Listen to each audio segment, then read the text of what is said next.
morning. My name is Stephanie Herman. I'm the director here at the library. Just to tell you a little bit about the history of our Black History Month, we have done stories of traditional civil rights stories and triumphs through the years. But what we try to do with our Black History Month over the last couple of years is we really try to find these unique stories. And I always say, honestly, and it really is the truth, it's my favorite month. We do, every month we celebrate something different here at the library, but I love Black History Month because I learn something every year that I did not know. Stories of people that I did not know about.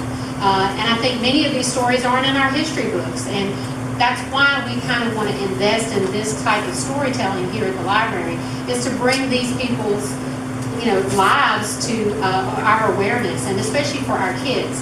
When our kids walk through our Black History Month exhibit, we want them to look at every one of our characters and say, I want to be that one day. I want to be like that. And if they don't have those kind of role models in their life, they might not think that, and it might not even cross their minds to do these things.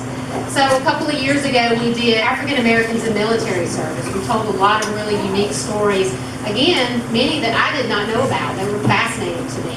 We honored people here locally who had served. Leon Gray, he was one of our speakers that year. He talked to us about one of his Broadway plays, Black Angels of Tuskegee, about the Tuskegee Airmen. And last year we did Pioneers in Medicine, and we highlighted characters throughout history that had made significant advancements in medicine, and highlighted some of our own local people that have gone on to do great things in medicine. And again, we just want kids to see these people from our parish or see people from our community and say, I can do that. So this year, I'll be honest, this one is very dear to my heart, because the reason I'm in a sling is because I love the outdoors, and sometimes the outdoors doesn't love me back. But anyway, it has always been like a really important thing to me to really get kids involved with the outdoors. For Miss Cynthia Gadsden's after-school program, they came here one day, and we were gonna go on a camping trip. So I got a bunch of tents. We were going to go outside and put up tents. I was going to teach them how to build a fire and talk about camping skills, and it started raining. So we cleared the room out, and we had all the tents here in the room. And I asked these kids, there were 24 kids there that day, I asked them, how many of you have ever been camping? 2 children raised their hands. Those were the only 2 white children in the group. So the other 22 African-American children in the group had never been camping. Now, that might not be the end of the world, really. It hurt me a little bit, because I have always had that love of the outdoors, and I really wanted to show kids that. Well, we ended up making a mess, and we built a fire, and we made s'mores, and each one of those kids put up a tent and got in that tent, and you would have thought we'd just gone to Disney World, because they had a ball. So when this little theme came around, and we began to think of people throughout history that we could show these students have been involved with the outdoors, like I said, this one is very dear to my heart. I saw a video not too long ago, and they were interviewing prisoners in a prison, and they were talking about their outdoor time. They said apparently it's required that inmates have at least 2 hours of outdoor activity every day. And they were interviewing the prisoners about, how do you feel about your outdoor time? It's very important to us. That's the time we're actually able to get outside, and we're able to breathe a little bit. And then they said, what if we cut your hours? We took an hour away, and we only let you go outside 1 hour. How would you feel? And they're like, that would not be good. There would be restlessness, there would be probably fights. We need that outdoor time. So then they asked these prisoners, do you know who does only have 1 hour of outdoor time every day? And they were like, who? School children. School-age children, on average, only spend about an hour outside every day. So it's a really powerful little video about the importance of getting outside. Why it's good for us, why it's healthy for us to be outdoors and really enjoy that. It is dear to my heart, and I really appreciate what everybody on this panel is doing. and the pastors that are here, and the ministries that you have, the school teachers that are here, and the education you provide to our students, about giving them all the opportunities in life that they could pursue. And this certainly is one of them, I think, that is important. So at this time, I would like to introduce Reverend Dredd. He's going to get us started. Let us pray. Eternal God, our Father, we come into your gracious presence this evening, Lord, with many thanksgivings in our hearts. We thank you for the lives that we have, and we thank you for this gracious opportunity we have to assemble here tonight to celebrate Black History Month. Heavenly Father, we thank you for those who trodden down paths and blazed trails before us. And Lord, we thank you also for those who are here today, whom you have purposed in their lives to live the lives that they live. And we pray for them, and we pray that everything we do here today will be to, most of all, to your glory, as well as informational and enjoyment for us. We ask these blessings in Jesus' name, and for his name's sake we pray. Amen. African American Explorers and Adventures, Black History Month 2020, Union Parish Library. The goal of the 2020 Black History Month is to reduce stereotypes and barriers for African Americans in the outdoors by celebrating the lives and stories of explorers and adventurers throughout Black history. Join us as we step into the shoes of pioneers that climbed Mount Everest and explored wild and unforgiving landscapes. The courageous, the bold, the audacious. They were farmers, hikers, naturalists, biologists, environmentalists, rangers, cowboys, stagecoach drivers, fur traders, mountain men, farmers, aviators, soldiers, hunters, botanists, mountaineers, climbers, astronauts, guides, abolitionists, U.S. Marshals, spies, scouts, surveyors, zoologists, wilderness trekker, astronomers, conquistadors, cyclists, backpackers, writers, poets, campers, settlers, and founders. This list was not the past, but rather just the beginning. Mr. Torrance, strong cyclist activist. Mr. Torrance is a native of Monroe, Louisiana, holds a BS in psychology from Southern University in Baton Rouge, Louisiana. He's maintained his love for cycling since childhood and has emerged as a successful entrepreneur. Strong operates a bicycle-based business, T-Strong Transportation. He can be reached across social media platforms by using the following information at GotStrong, hashtag GotStrong. Come on, let's welcome our speaker, Mr. Terrence, strong cyclist active. What different you hear about yourself? I don't even know where to begin, but like you said, I am from Monroe, born and raised, Carroll High School. I'm looking at Mr. Keegan right here. Keegan, right? Is that it? Yes, we met earlier, so he's the only one of a smaller stature. But the fire in his eyes is what I had when I was smaller, and there was so many things I wanted to do coming from Monroe, but there was nobody that I knew that was doing it. And this is before the internet. All I had was an encyclopedia to look at.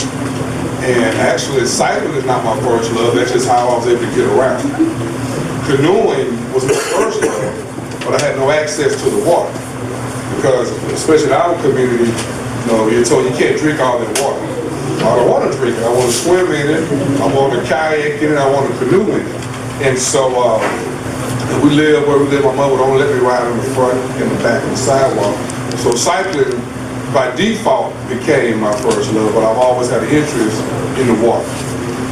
So you take that, I went to college, I rode my bike the entire time, and life happens, boom, I'm in Dallas, and you find out that people in Texas are amazed at what we have in Louisiana.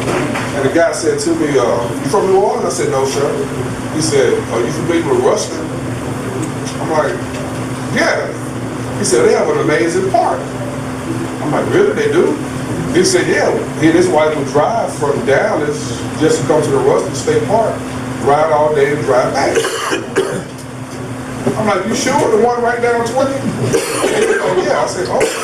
And more people in the cycling community in Dallas were just telling me about the great things we had here in Louisiana. So they would come to Ruston, or they would do Black Bayou. I'm like, yeah, I know what Black Bayou is. So I realized that, wait, I'm from an amazing place. But I hadn't tapped into it. I'm from here, and people in my circle had not tapped into it. So I made it my mission to, as much as possible when I come home, to try to get other people involved in outdoor situations. And another benefit of being in Texas is you realize things aren't as far as you think. So, okay, guys, hey, look, we're going to drive up to Little Rock. You want to go? I'm like, well, man, I don't have any gas money to help out. They say, well, hey, just help out driving. Well, I like to drive. And so you realize there are an entire group of people that don't look like you, don't eat the same type of food you were raised on. They really have a genuine interest in you as a person and getting you involved. Like Stephanie said, it's something as simple as camping. So now I'm canoeing and cycling in Little Rock. Like there was a Labor Day holiday that we did. Like, okay, now we're going to Oklahoma. Wait a minute. Now I'm actually going out and about in the woods with people that I don't know. All the movies we heard growing up. So we're going to West Texas. Like, wait a minute. Now I saved up a little money. Business is going a little better. Hey man, we're taking a trip out to Oregon. You want to go? Sure. And once again, but no matter where I went, there were most times people that did not look like me, which never bothered me. But everywhere I went, I was welcomed with open arms, and I got a chance to grow, to learn more, and I've always tried to channel that back home, to bring that back. And not just to Monroe, but to the entire area. And I was just talking here with Lane, and we went to rival high schools. You saw us laughing and talking as if we've known each other for 30 years. And that's the beauty for me of being involved in something non-traditional, is I meet other people, and you hit it off. You hit it off, and I know we're going to talk and laugh afterwards. So, and we finally have a few things in common. We do a few of the same people. But the passion I have for cycling is the best for me. Even we do the Eddie Robinson High School Classic. I ride my bike from Monroe to Grambling, 36 miles. For Bayou Classic week, 5 days, I ride from Grambling to New Orleans. So any chance I get to be on my bike, I hop on it. Now, a pushback I've always had. I've always been a little heavier guy, a little husky. At Sears and Penny's, my mom had to get the husky size. So things I wanted to do, visually, I didn't fit. I said, hey, I want to canoe, I want to kayak, I want to run. They said, look at you, people playing football. You can't tell me what I want to do. This is my desire and my passion. And it took a little longer to get there because, like I said, people in my circle weren't doing these non-traditional things. But I've stuck with it through the years, and I'm now, have some elected positions in cycling. I go to D.C. several times a year. We lobby, talk to congressmen and senators and all that stuff. And another benefit, I say, hey, I live in Dallas. Hey, well, I'm from, the senator's from South Arkansas. I'm familiar with it, but he doesn't know Monroe and Farmerville right here on the border. Or I talked to an elected official from Louisiana. So cycling for me has opened so many doors and taken me so many places I never thought I would go. Once again, we're talking about the bike ride in New York City. They only shut down the streets of New York City for 2 events: the New York Marathon and the Bike New York Bicycle Ride. And a close friend of mine hosts the New York Bicycle Ride. And so, and that just give you an idea of how cycling has grown, and then to bring it back to the potential that's in this area for cycling. I know you're talking about cycling safety. So I'm also an instructor, and what we try to do is go to various communities and point out things that can be adjusted, things that need to be done, and we work with locals and all the way up to the state level and federal level by getting revenue brought into a community. There's plenty of money available. It's just a matter of packaging it the right way and presenting it to your elected officials. An example, hey, you know what? My child has to go from home to the high school, or to the local school. I need my child to feel safe going, and we put that plan in action. So there's always things to do, and don't let anyone tell you what can't be done, especially when it comes, for me, everything on my shirt is what I love doing. Cycling, running, kayaking, canoeing. If I could, I would ride my bike back to Monroe now, but there's no shoulder. So I'm not going to do that. But yeah, I just love being outdoors, even with camping. My first job out of college was at an outdoor wilderness retreat. And once again, I had people telling me, you don't want to do that. You didn't go to college for that. You should be in an office. Okay, but Jacques Cousteau is outside. You know, he has his degree, his credentials. And so I was always drawn to the outdoors. I worked in an office setting. I taught school. But that's not where my passion was. That was just a check. I really love being outside. I love the outdoors, tent camping, primitive camping. But whatever you throw at me, I might find, the sun will rise in the morning. But just overall, I truly just love, I love home. All of these parishes provide a home for me, and I love being outdoors. So that's all I have. Anybody have any questions about bikes? How to ride 100 miles on a bike? Yes, sir. And the kind of type of bike mountain bike, Oh, that's a great question. What I tell anybody, any bike will do to get you going. It's almost like a lady in shoes, wearing the heels. Once you wear them, you will know the adjustments you need to make by the end of the day. So you can start with a car shop bike or a bicycle for Walmart, because it's your legs that are the engine, and then you can make that adjustment. You know what? This seat doesn't go high enough. These handlebars extend out too far. And if you're dedicated to it, after about 2 months, you're gonna save up and get you something a little bit more. So I have I have 7 assembled bikes, 2 not assembled, and 1 I'm trying to sell. So I don't have a sincere number, but you have a commuter bike, a mountain bike, a road bike, bike when it's raining, but you don't have to do all that. But yeah, so like when I do the ride from Monroe to Grambling, it's not the same bike I take from Grambling to New Orleans. Longer distances that I prep for the weather. And that's like I said, I also do 100-mile bicycle rides, endurance rides. For me, 5 hours is great, but my friends do it in 4 hours. Some people do it in 10. But it's not you against the clock, it's just you against yourself. And as we know, especially in the African American community, health disparities are through the roof.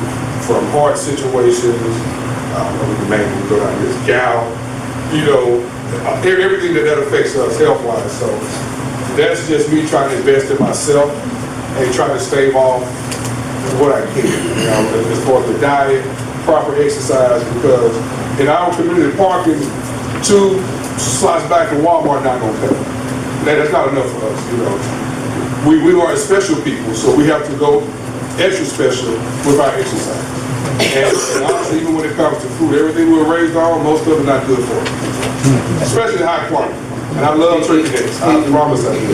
But, but we can't eat that every day and be stagnant. And not to preach, but is there any more questions? Yes, sir? Woo, buddy. How fast is the bike go? For me, top speed, I don't know what they call it, 18. That's a great question too. I'm an 18 to 20 mile an hour person. So over 5 hours, it puts me at about 100 miles with 2 stops. The pros you see in the Tour de France, those guys average about 28 to 30 miles an hour. So they're 10 miles further out per hour. So they can do 100 miles in 3.5 hours. Like nothing. And a beginner, probably about 12 miles an hour. Oh, yes, sir. What's a good speed if you start? Oh, man, let me see. Somebody like you, you about 4th grade? Oh, okay. Well, this is February. Yeah, school almost out. Yeah, you're almost 4th grade. 4th grade projected. All right, so for you, if you got on the bike and rode about 30 minutes a day, I think that'll be good for you. Start off going to the store, riding around the neighborhood. And any bike will do. It doesn't have to be an expensive bike. All right, okay. Anybody else? Thank you, Terry. Oh, okay, one more. Yes, sir. about this program. Okay. You're talking about how did you get something started before the community? Okay, the website is biteleague.org, but I'm glad to talk to you out there, but biteleague.org. And what we do is, this is a national organization, and we sit down and figure out what are the needs of a particular community. And we also issue out awards, so we have the bicycle-friendly state, bicycle-friendly colleges, bicycle-friendly schools. and community. Bikeleague.org. And he has brochures and cards at his display on the other side of the library. I think, yeah, there's a nice setup outside. And I'll put information on that, but I'll be glad to answer any questions you have. And to your point, that a community like this, you say, you know what, right now, we just want streetlights. We just want speed bumps. I mean, just the small stuff. And we can help you get set up with that and who to get in contact with on the state level. And those things are possible. Yes. Okay. You said what color was what now? I'm not in here. Where's my mic? My first bite was red with yellow flames, so let's go with that one. Yeah, that was my first bite. All right. Well, hey, thank you guys so much. I really enjoyed being here. Well, good evening, everybody. Good evening. And good evening to my fellow Southernites in the house. We have any Southernites in the house. This morning, right here. I'm just going to introduce a spectacular young lady. This young lady is both a self-described diva and a backing bravo. This young lady grew up here in Louisiana. As a matter of fact, I think her hometown was Union Parish, where she spent most of her childhood. Most of her childhood days outdoors. And when she was outdoors, you know what she was doing? Fishing, hunting, and riding motorcycles. Now, let me introduce you to the fishing diva. And the Bakken Bravo is not other than the professional angler, Mrs. Tarika Whitty.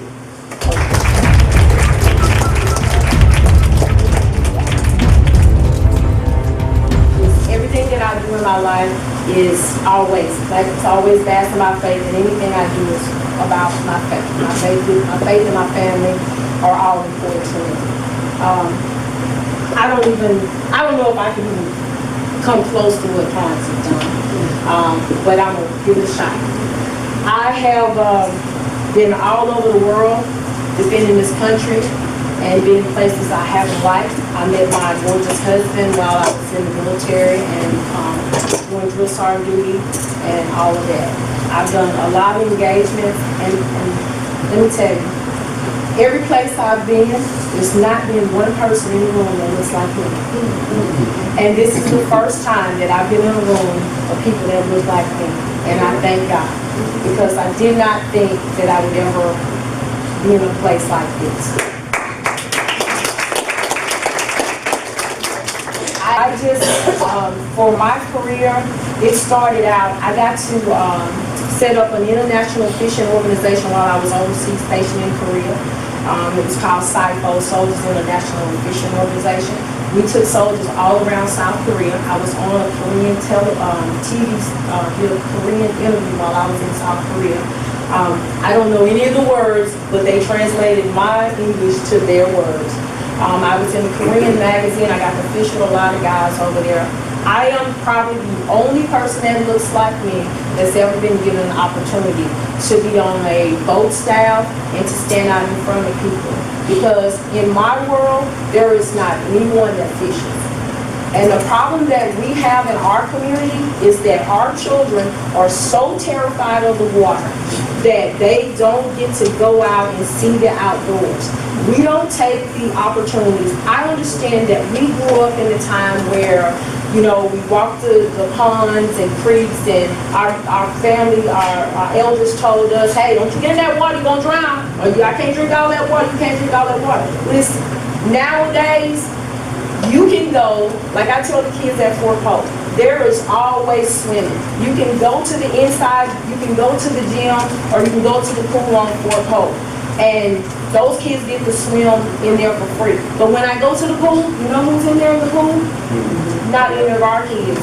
Because because our kids are taught that, hey, basketball, baseball, football is what's gonna make it. No ma'am. Fishing is a $1 billion sport that is completely untapped.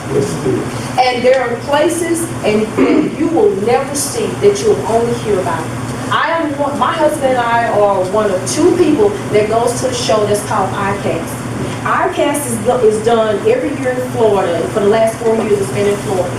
ICAST consists of all the tackle that you will see for the following year. So for example, this coming July, we'll be at ICAST. We'll be doing live video feed, and we'll be seeing all the tackle and all the boating equipment, anything dealing with fishing, we'll see it in July of this year, and it'll come out to the consumer next year.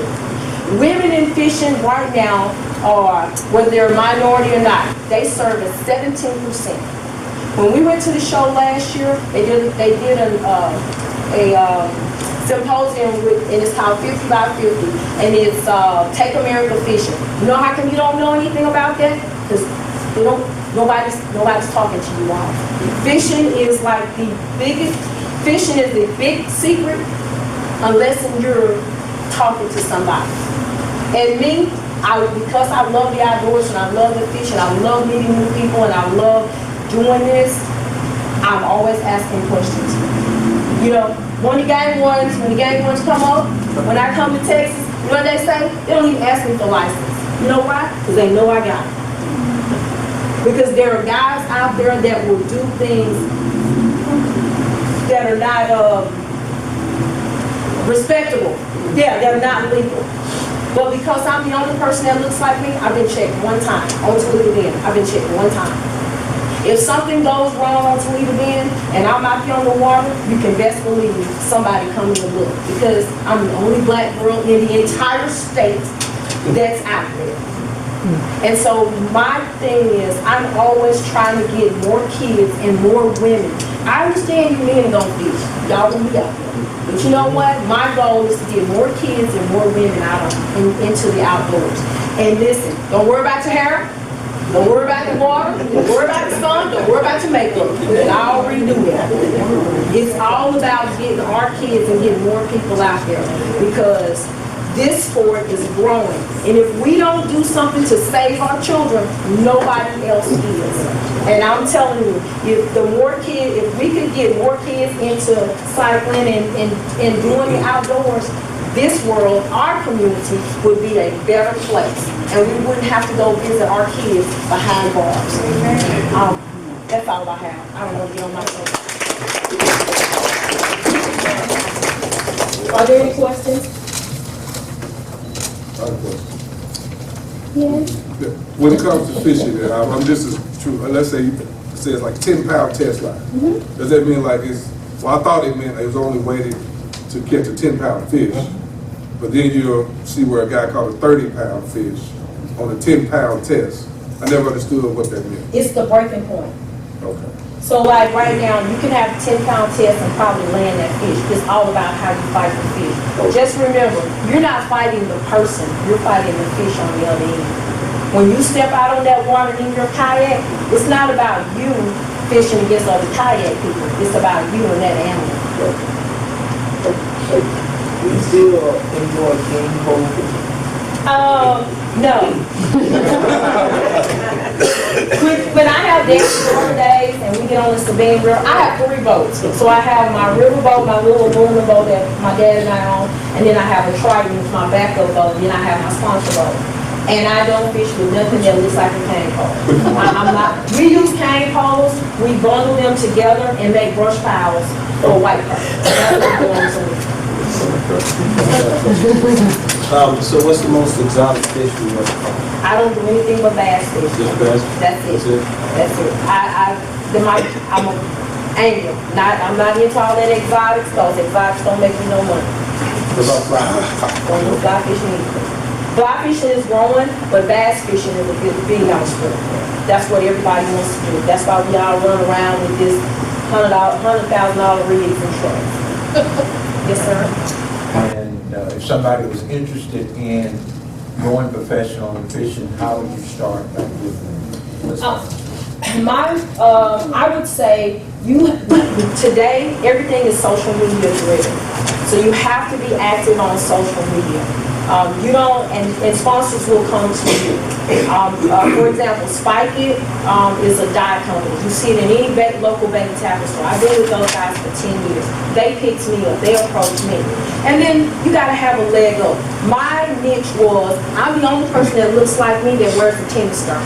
So my friends call me the Serena Williams of basketball. So when I step into a place, I am just that. I am a girl. My husband, female. My husband told me, he said, listen, babe, you don't look like anybody else. So you got to play to your strengths. And the fact that I am African American, I'm a veteran, and then my husband bought me my first tennis skirt, so that opened the door for me. So when I got through that door, guess what? I knew how to talk. And I studied and studied and studied. Nobody taught me. My parents, my grandparents, nobody taught me anything. Everything that I learned has been trial and error. I didn't even know how to drive a boat when I first started fishing. But because God has went before me, He always put somebody ahead of me and said, hey, let me teach you this. And He's right.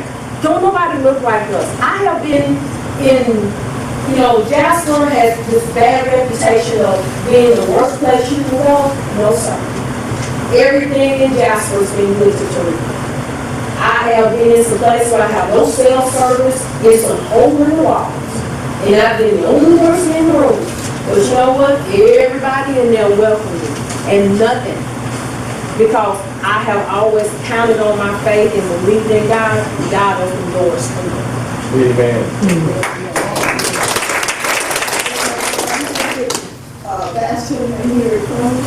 No, ma'am, I have not. We were looking at Lake Darvon.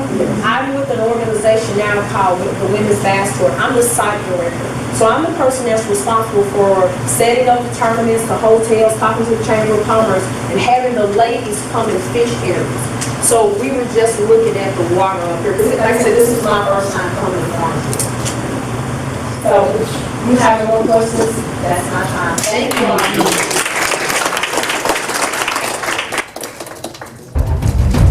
Good evening, everyone. I have a privilege to introduce a person with such an extensive and impressive resume as Mr. Murray Bedford. The United States Fish and Wildlife Services has appointed Mr. Bedford as the new leader for the National Wildlife Refuges. Working with the United States Fish and Wildlife Services on the National Wildlife Refuge has proven to be the best thing I could do to combine my passion for wildlife and conservation with my education and training. He will be in charge of Darbone Upper Washita, Candy Lake, Black Bayou Lake, Red River National Wildlife Refuge.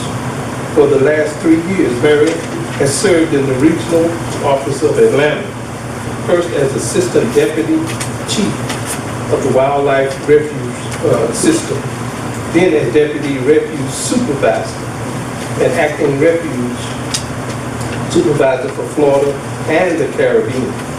He was responsible for field operations, environmental assistance, and management plans. He was born in Lincoln Parish and grew up in Grambling, Louisiana. He holds a Bachelor of Science in Biology from Grambling State University, attended Louisiana Tech, Tennessee Tech University. Mr. Bedford and his wife, Melissa, who located in northern Louisiana in September, enjoy bike riding, hiking, canoeing, hunting and fishing. They have 2 grandsons, grown sons, Sean 26 and Mark 21, and 2 grandsons, and look forward to passing along hunting and fishing traditions to the next generation. I present to you Omar Bedford.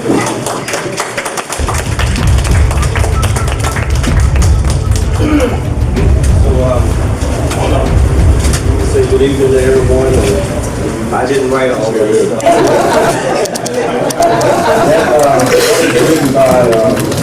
The last job I had before I moved here, which was about 5 years ago.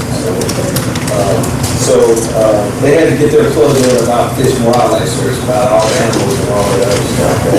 But what it all boils down to is that simple, straightforward, black man, that's the end. That's the way it all sums up. I want to thank Ms. Herman for inviting us to invite me and the panelists. We're glad to see you all up here. And because I have so many questions and so many ways that we can probably incorporate everything that you all are doing and refugees here in North Louisiana. So I don't even know where to start other than I've already started a bit by saying that I've been blessed, and that is the honest God truth about it. I grew up in the ground, hunted and fished when I was a kid, and I think I was a junior in high school when I started thinking about college and so forth, since, it was the greatest university in Louisiana.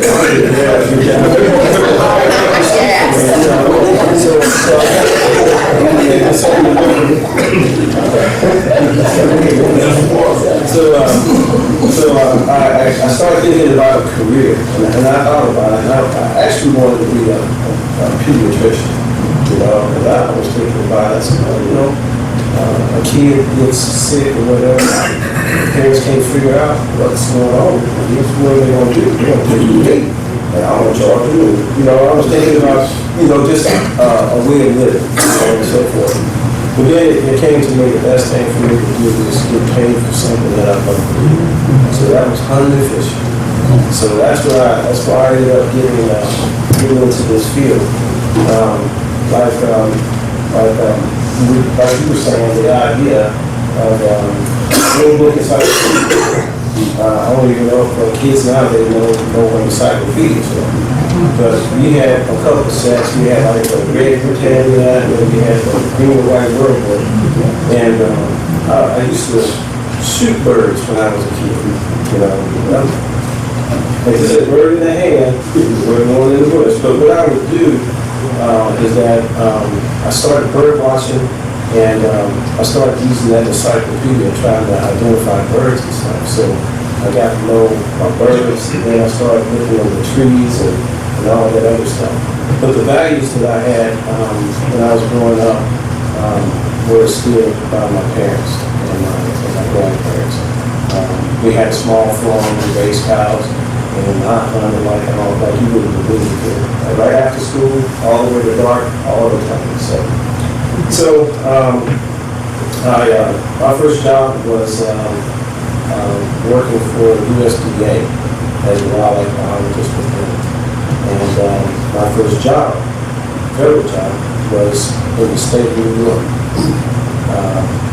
Rambling young man, never been to any place as much. So I thought about it and I said, well, New York is one place I probably would never go. So I took the job and went there. I was making about $14,000 a year living in the state of New York. But that was the most money I had ever made. So I went and did that, and since my career started right back in those days, I moved around about 9 times in my career. And had a chance to see a lot of amazing things, work with some endangered animals, and been really blessed by just some of the experiences. One of the interesting things about this career and the line of work that we do is that you're right. You don't see enough of us. Even here, every place I've gone, I've been trying to promote getting outdoors, canoeing, and some other things too. The first thing I hear is are there snakes out there? Yes. Well, I'm not going. Are there alligators out there when you go canoeing? Yes, they're out there, but they're not thinking about you. I'm not going. And it's a fear. And that's and to be honest with you, there are people in this society that want us to be afraid. Because they can do things to themselves. So, if you really think about how good God is in His creation, You ever pay the time to look at the sunset, or just see the colors of a duck? It's amazing, of how, God has done so much. So as of December, I finally got my 30 years in. So I've got my 30 years in and I'm ready to retire.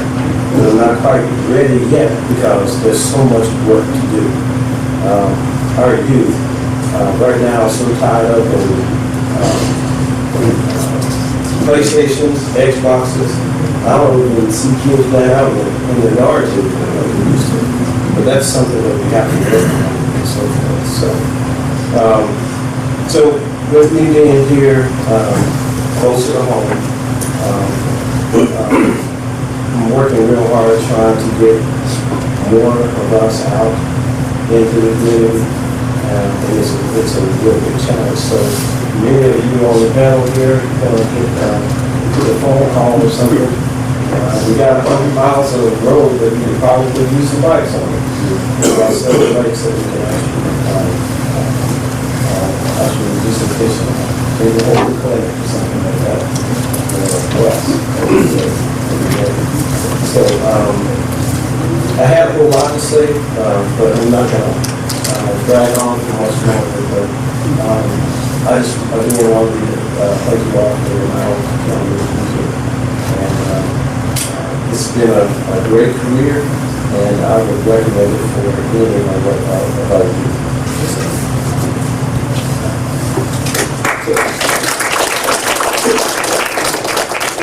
Any questions? What are some of the challenges you face as you move about the country? So I'm glad you asked that. So we talk about getting people outside and so forth, but one of the biggest challenges, I guess, is getting people to see beyond the color. What I've learned is that because of the color of my skin and stuff, people automatically feel that you can't do anything. They always, throughout my career, it's been one of those things where they would say, well, we didn't know what to do with you. You came and they said you wanted to work and stuff, and we just didn't know. But the biggest challenge, I guess, was to try to turn people's opinions around and everything else. My mother always told me that whatever I did, I had to work 3 times as hard because we're going to be looked at a little bit different. So the challenge for me was to initiate myself and work hard. When people said that you need to show up at 5 o'clock, I'll be there for the work. Just to prove the point. Whenever someone said, well, Maury, you really don't have to do that, and I said, okay, well, thanks for telling me that, I'll do it anyway. So, and it was just those kind of challenges and there was support from some folks along the way. But that was probably one of the biggest challenges, is just to keep pushing hard without everything else. So when we talk about this career of being in wildlife and stuff, we got myself and 2 other folks who fish wildlife. So to give you an idea about where we are as far as the race associated with being outdoors, of all natural resource related jobs, 97% of them are women. Of that 3%, they're minorities. But of that 3%, only 1% of the land. So that gives you an idea. So I went to Grambling, graduated with Mr. Dixon from Grambling. There's a group of us about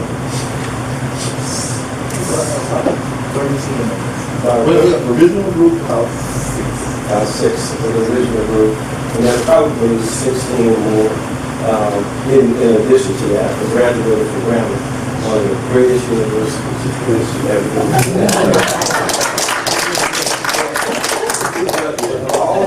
All the graduates, all of us were working with Fish and Wildlife Service, all with the Park Service, all with the Forest Service. And when we talk about the idea of being the only person at a meeting, it's gotten to the point where I'm just used to it. I mean, it's just, you know, if I go in there and see somebody else, I'm running across the set. You know, like, what's your name? What you doing? You know, where you from? You know, because you just don't see it.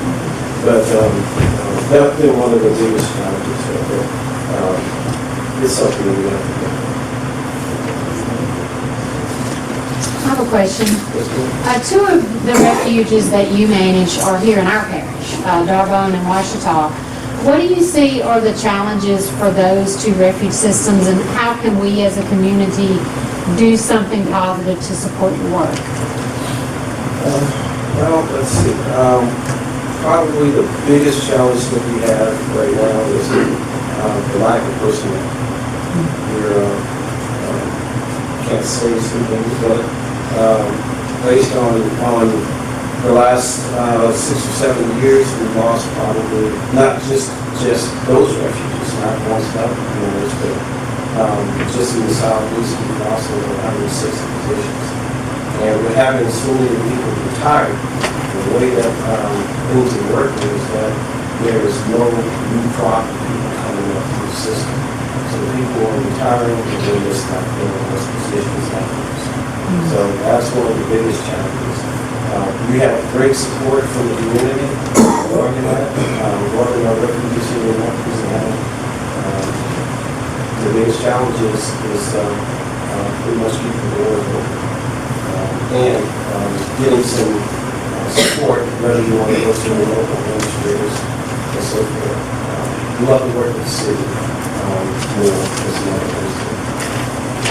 What, someone just starting out, what would be the base pay? The base, if we could start out. So now, with the pay scale right now, it will probably be a GS4. That's what I started off as. GS4, I think, is probably about $19,000.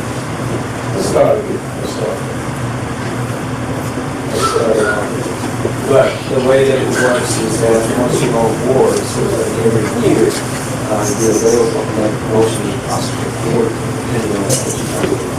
So opportunities are there. The opportunities are there. From the start of the winter, I had to move 9 times to make it do it.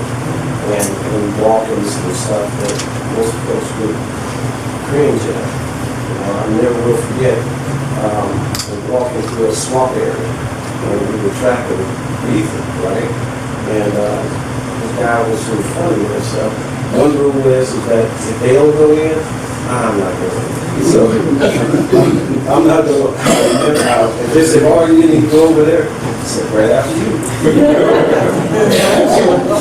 So anyway, I was in my waders, and I'm just saying, well, please don't let Marcus and bite me in the face or whatever.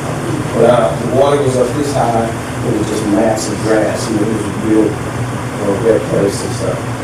So on my way there, and everything else, I was rambling like, please don't let me get this, or whatever. But on my way back, we encountered some snakes right in that area. So that was one of the, I played it off the best I could, you know. And one of the things I figured out is that if you're trekking in high grass or wet areas of land, don't look around it, because if you look, you're going to see something that's going to. So if you see a tree that you headed to, look to that tree, and then you turn around, and not if you don't, you have to go back. Again, thank you for having us. Thank you for having us.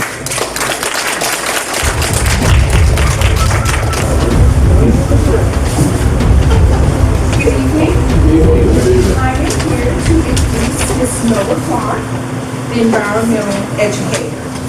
Nova Clark is the environmental educator for Black Bayou National Refuge and works explaining the wow to refuge guests, students, and other programs on a daily basis. But believe it or not, Nova was a city girl. She grew up as a city girl in Miami, but this is actually where she developed her affection for reptiles. She always loved exploring outside of her normal world and learning about reptiles and creepy crawlers, even through books, was something that gave her that sense of adventure outside of her normal world. In college, as a geology major and as an active participant in the University Outdoors Club, she truly started to really enjoy being out in nature and hiking and camping. After college, she interned at White Sands National Monument, now National Park, in New Mexico, and that started her career as an interpretation ranger. Over the last 22 years, she has worked at 8 different national park service sites, primarily out in the Southwest and in Alabama, as well as for California state parks. And the last 7 years, she has been the refuge ranger at Black Bayou Lake in New York. She also spent a year teaching at a residential outdoor education center in Minnesota. Nova has an approach to teaching student groups that helps them develop a natural sense of curiosity, but also respect for wildlife and our environment. She enjoys sharing her love of nature with people and getting them to explore, whether it is by touching a snake, or taking a walk in the woods, and thinks it is important to start as young as possible. Perhaps that's because Nova is still really that little girl from Miami who has a sense of wonder and exploration inside herself. Either way, Nova is an example that no matter where you are from in life, the wild, wild world is wide open and empty. Miss Nova.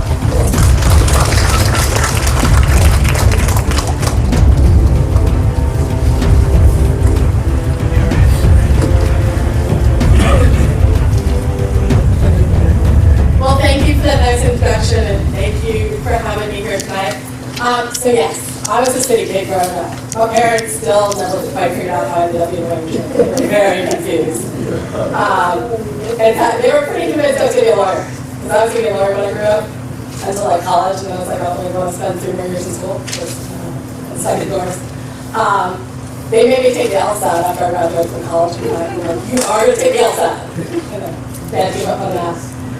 But I was lucky enough to be able to go on a couple of programs in elementary school with the National Park Service out and be outside. And one of my first memories from that is going to sluice log in the Everglades with alligators right there. I was like, that's all. Which is why I have no fear of alligators now, because I'm like, oh, that's all they didn't eat me. I'm not going to eat you now. So one of the things is people mention that you don't see people like us outside. For me, it's kind of an interesting thing. My dad is Jamaican, he's black, my mother is white. And what I found is usually somebody else who is black being recognized that I'm part black, somebody who's not black. I'm everything else in the no universe. So not Hispanic, whatever, just not anything. The Navajo is pretty funny because I was like, Navajo's don't have really hair, not at all. But that was when I worked in the Southwest. So the expectation is, if you see somebody in that area, they're what you think's supposed to be there, one way or the other. So I went to college at Washington Lee University in Virginia, which is named after the 2 people you think it's named after.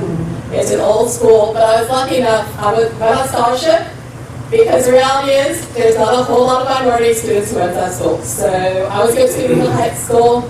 My parents were like, you will get a scholarship, one way or the other, if you want to go to college. And when I got there, I was still going to be a politics major, because I was going to be a lawyer, but the requirement was you take a science class. I was not going to take biology, because I was not going to dissect anything. Chemistry, no. Physics, absolutely not. So I was like, oh, geology. And what geology does is it gets you outside, because the rocks are outside. You have to go hiking, you have to go walk around in the woods. And because I went to a very small school, it was 1,600 undergrad, your professors knew who you were. They called you out, and I was lucky enough my sophomore year is I went on a trip out west with our geology department. 3 van loads of college students, 1 60-year-old professor. We went out west. It was my first time out west, and I fell in love with it. And then I've been camping and everything in college with the Yachting Club and stuff like that. But it really made me realize I want to be outside. And one of the things that's sort of been an ongoing fun stuff with the geology department and working with some other people is, for whatever reason, African Americans don't seem to want to become geologists. I don't know why. But it's also like a lot of the HBCUs do not have any geology department, no geology programs. But if you think about it, especially in Louisiana, petroleum geology, looking for oil, that's where money is. And you have to study geology if you want to go make that money. And so it's a shame that that's not emphasized at all. There's a couple of people I know who are working to try to get African Americans into geology. Because you can make some money doing that, but it doesn't help you outside. And so when I graduated from college, I didn't know what to do, and I did apply for internships. At that point, it was flipping through a giant book. I ended up in White Sands, New Mexico, which is southern New Mexico. It's the world's largest gypsum dune field. It's beautiful, it's amazing. Not really any African Americans in that city. There's a couple military bases, and there were some people there. But what I found out is I really like sharing nature with people. And so I kept pursuing my career, and I started out as a seasonal, and I finally got on permanent in Alabama at Russell Cave. And then I went back out to west to Canyonlands, which is a national park. It's in southern Utah, outside of Moab. Lots of mountain biking in Moab. That's what it's known for. And it was pretty funny because there was me and there was one other gentleman in the whole group of about 4 parks who was also African American. And we used to joke that our superintendent would go to meetings and be like, I'm too, y'all don't have any. I mean, I don't know if you actually did that or not. But we used to joke about that. Because really, as the Park Service out west, there's very few minority rangers. Like hardly any. And part of it is, I think a large part of it is, kids aren't exposed to being outside. And so the idea of moving to Utah, honestly, if that's what you're used to, that's freaky. Utah is one of the 2 whitest states in the United States. But what I also found is that history of African Americans in Utah was underrated. Outside of Moab is a canyon that was originally known as, a word I will not use, Bill Canyon. Because historically, there was a term that was used for African American cowboys that we do not use now, obviously. But there was a movement at that point to it was not called that anymore, it was called Negro Bill Canyon. And there was a movement among some people to remove that name and just call it William Grandstaff Canyon, which was the name of the guy who actually, the cowboy. And there were about 4 of us in the entire part of southern Utah who objected to that, and the reason was, if you rename it William Grandstaff Canyon, nobody's going to know he was a black man. I mean, you have to like literally read it. If it's Negro Bill Canyon, people are like, oh, he's a black man. He was out here back in the 1800s, he was farming, he was a cowboy. We also had on site, we had an archaeological site that was unfortunately a wanted poster for another light billed person.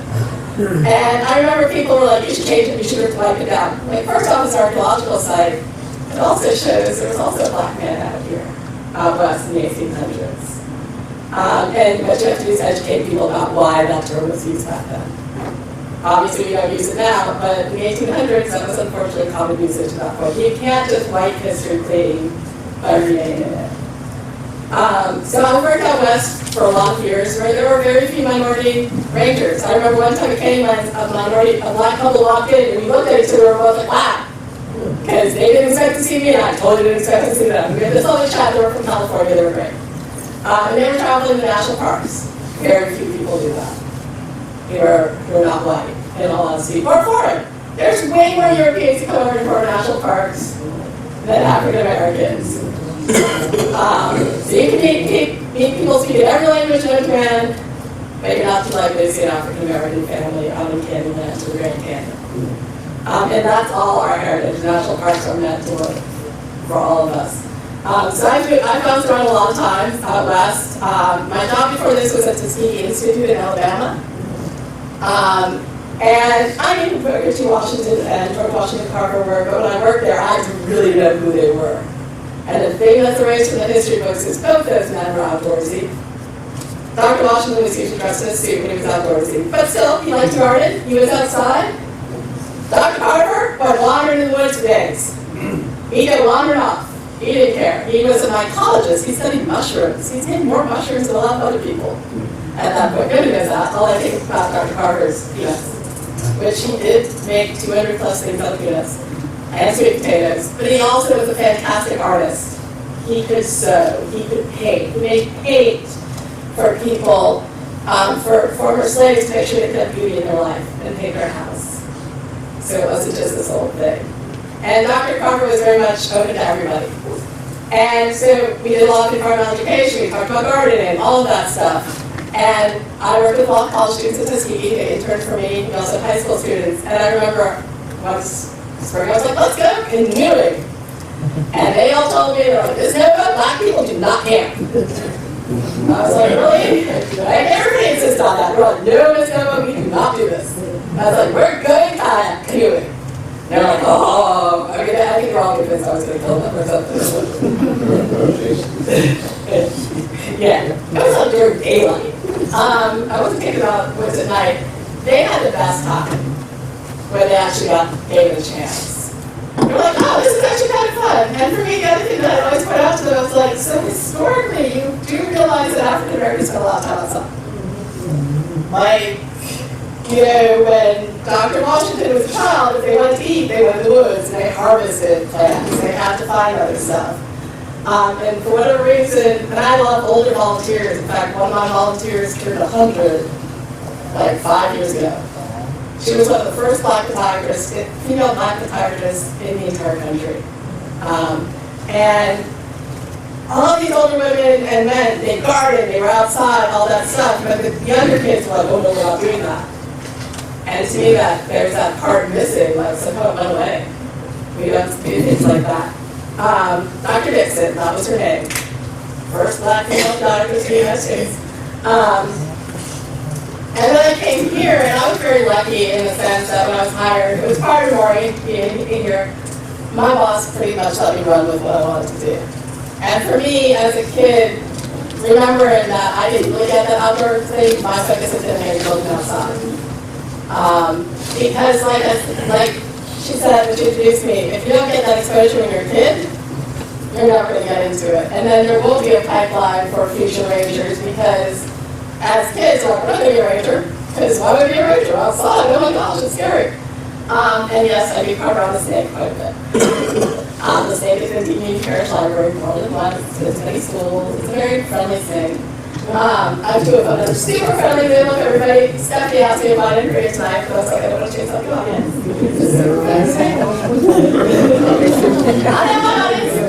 But the amazing thing to me when I work with the kids is it's usually the adults who figure out more in the audience, but you can usually get the kids to touch.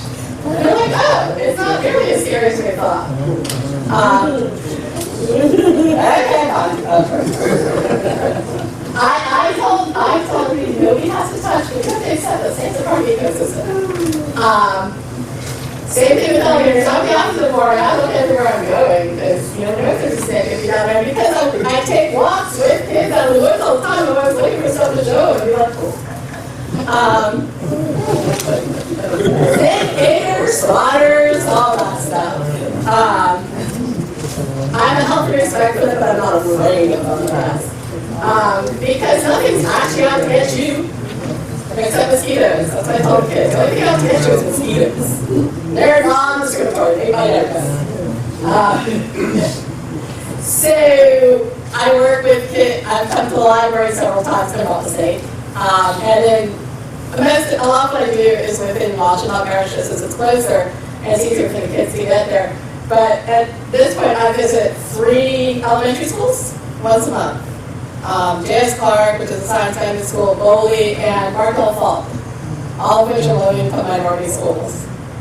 Those kids are great. Like, they ask me when the snake is coming, because I've been visiting them for years. They love doing all that stuff. The teachers, on the other hand, a couple of staff are like, well, you're not bringing that no-leg thing, are you? I'm like, yes, I am.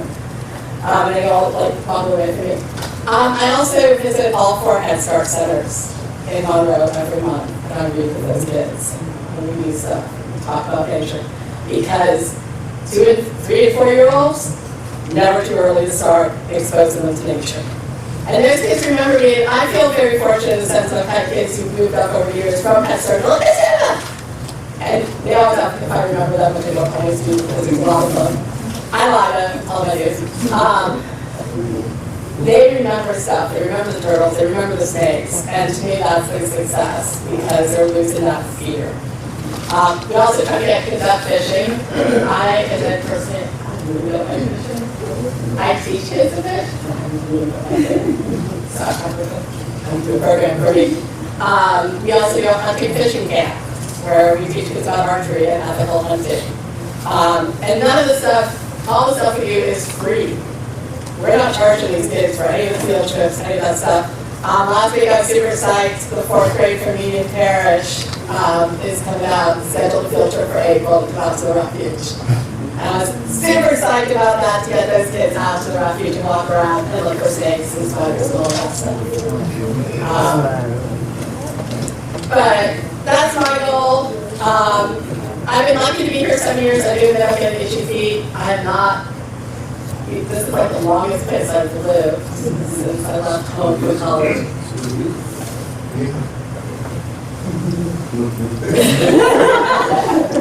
There's also rather less jobs open now than there used to be. But I really do love what I do here, and so I really appreciate it having that opportunity here to reach out to kids. I was on the whole refuge ranger, park ranger one day, and on either the road, or they tell me I have to like not talk about the Park Service, my foreign agency, really regret. But they tell me I should go on my uniform when I switch over and all that service. But thank you all for having me. And if there are any questions, So, does everyone know how many kids come through between May, the month of May, or April? well, this year I've had a lot of field trips this month, in January. Over the course of the school year, we have about 5,000 children who come through the refuge. And so as Maureen mentioned, we are very low in staff. So I depend on volunteers and interns. I pretty much talk to all of those children one way or the other.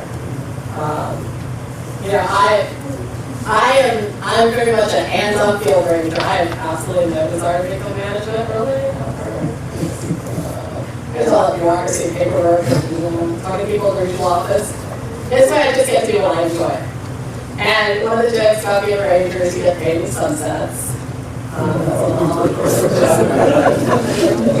get paid better than sunsets, but you don't go into doing this if you want to make money, in all honesty. Really my thing, so. Well, I just wanted to add that Nova has been really wonderful to our parish. She comes to our summer programs that we do here. She comes to our after-school programs we have here. And, you know, she's been here many years. She's probably seen hundreds of our children here in our parish, so we thank you very much. All right.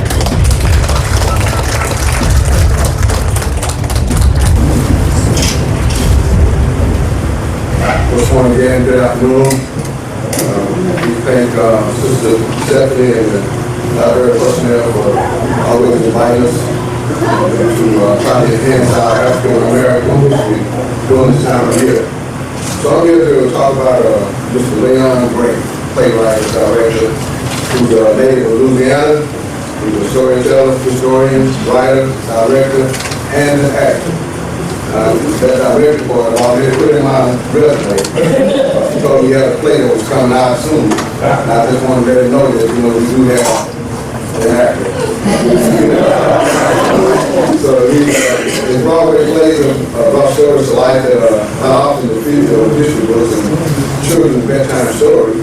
However, the significance of this work is that he often confronts social norms and stereotypes and helps bring people together and highlight the legacies of our outstanding Black history, lives that may be gone but not forgotten. So at the same time, his plays include Black Angels of Tuskegee, Kings of Harlem, Black Sparta, and his most recent play, Cowboy, which debuted at the National Black History Theater Festival in 2019 about the life of Bass Reed, which was a Black cowboy.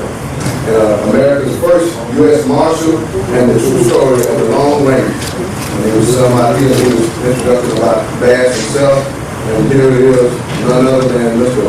Leon Gray, playwright / director.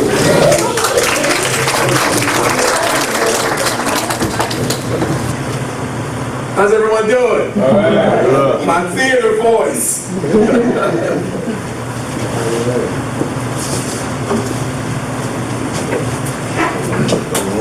So we had to shift the monitor here, so the image may be a little shifted. So just bear with us and look at it on the screen. I want to thank Stephanie and all the Union Library committee for putting this all together and bringing this here. This is a wonderful thing. As you know, I love Black history. I just love everything there is about Black history and bringing African Americans to life that we really don't know about. That's not in history books. As the gentleman mentioned earlier, I want to play about the Tuskegee Airmen, and we know they're not in history books, they should be. I want to play about the first basketball team in Harlem, 1939, before the Globetrotters, the Harlem Wrens. So I just love bringing our stories to life. And today, when she told me this was about the outdoors, I grew up in Alexandria, Louisiana. Yeah, right down the street. And I didn't do a lot of fishing, I did a lot of crawfishing. You know, so everyone is talking about the outdoors. It just brought back memories of being a kid and drinking from the water hose and being outside. So it was just brought back some great memories. And I'm honored to come here and just speak about my new play that I wrote about, that's dealing with the Wild West.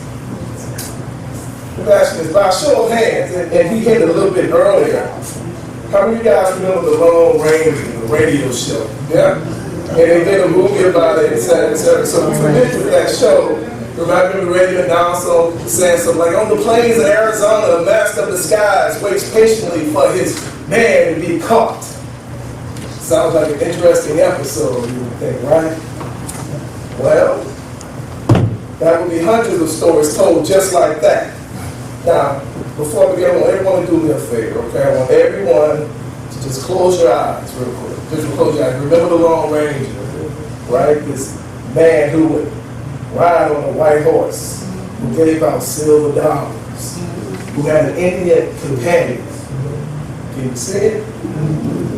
Now, I want you to open your eyes right now and see him as a black man. Bass Reeves. Yep, this is the man many believe who inspired the Lone Ranger character. He was a 19th century Arkansas slave who became a legendary deputy U.S. Marshal, capturing more than 3,000 criminals.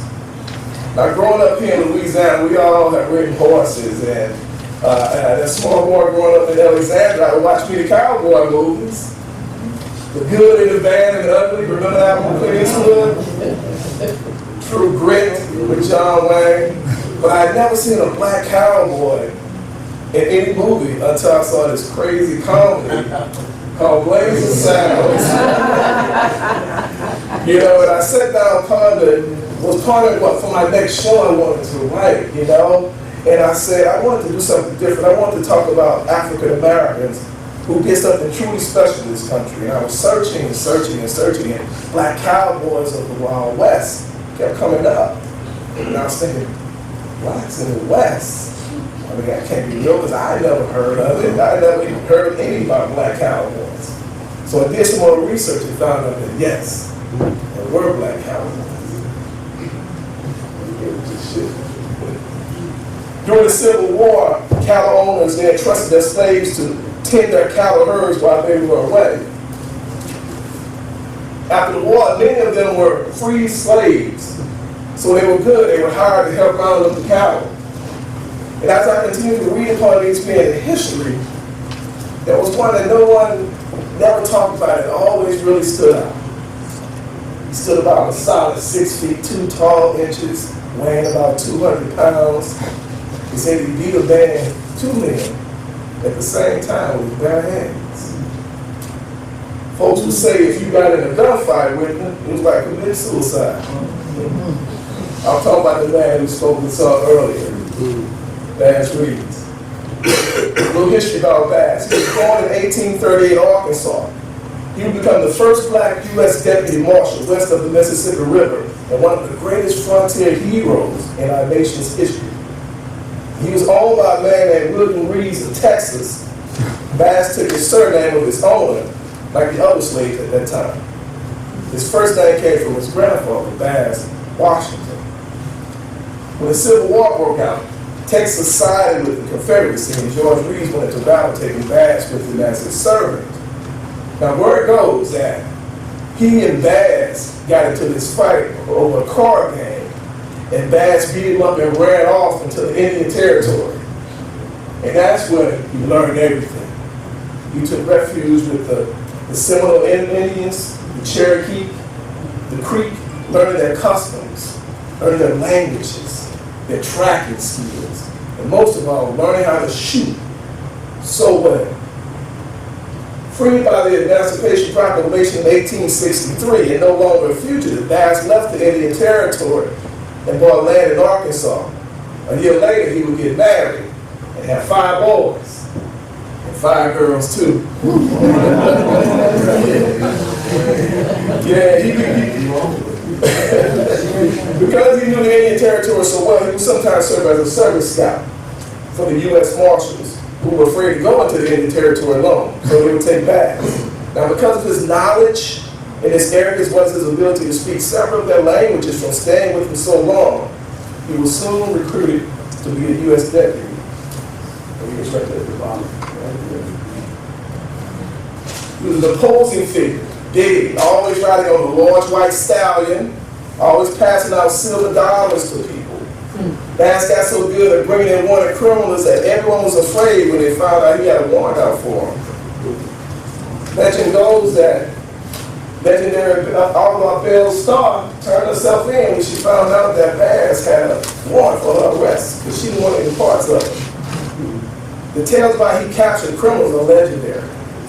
One of the story goes like this, and I want to read this to make sure I get it right. Bass set up camp 28 miles from where 2 criminals went through where they were hiding in their mother's home. He disguised himself as a tramp, hiding his handcuffed pistols and badge under his clothes. Setting out on foot, he arrived at the house wearing an old pair of shoes, dirty clothes, carrying a cane, and wearing a floppy hat with 3 bullet holes in it. Now, once he got to the home, he told the woman who answered the door that his feet were aching and a posse of marshals were after him. And they were the ones that shot 3 bullets in his hand. She invited him in, and they began to tell him how her 2 young sons, they were outlaws, and all the 3 of them, they should form a gang together. Now, they continued to talk, and as the sun was settling, Bass heard a whistle come from outside. And the woman went outside and responded with another whistle. And 2 men ride up. She introduced her sons to Bass. After discussing various crimes, the 3 of them agreed that they would be a good idea to join up. So they bedded down for the night, sleeping in the same room. Bass watched the brothers carefully as they drifted off to sleep. He handcuffed them without waking them up. When early morning approached, he kicked their beds and they both jumped up and shot. He marched the brothers the full 28 miles to his camp with their mother screaming at him the whole way. Within days, the outlaws were delivered to the authorities. Bass collected a $5,000 reward. True story. Over the 35 years that Bass served as U.S. Deputy Marshal, he earned his place in history by being one of the most effective lawmen in the Indian Territory. 3,000 outlaws he brought in. 3,000. Helped to tame the Wild West and never received 1 bullet. Now this was a fascinating story. I'm reading all this online. I'm like, I gotta tell this into a play. So I said, okay, this is what I want to talk about. I want to talk about black cowboys and Bass Reeves. So I was eager to begin writing my new show, my new play. And it took me 3 weeks to create my new play, Cowboy. Now my storyline would be set in 1888, 23 years after the abolishment of slavery. U.S. Deputy Marshal Bass Reeves and his Indian companion Grant Johnson, a Creek freedman, found himself stuck in a saloon with 2 wanted criminals. Sounds pretty cool, huh? It was cool, got projections and everything. And I wanted to make my characters vivid and clear. And these are all my actors in my theater company. So I wanted to make the characters very precise. Levi, he's deadly conniving, he's a horse thief. His brother Gus is a heavy drinker, he's naive, horse thief. Silas was the bartender, he's fun, good energy. Grant was half Native American and half black. and of course, bags. Now we would rehearse this play for 4 weeks, and it would have its debut at the National Black Theater Festival in 2019.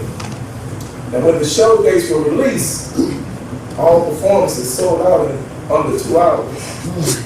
I mean, it's the fastest time in festival history that all the shows would sell out. It's like everyone wanted to see the story about black cowboys. Everybody, because they had never seen it, it had never been done before. Bringing Bass Reeves to life for the first time on stage, right here is the image from the show. Bringing him on stage, people ask him, well, why'd you name him to play cowboy? It's not a sexy name, people always say. And I say, well, see the play, you'll see. And once they saw it, they got their answer.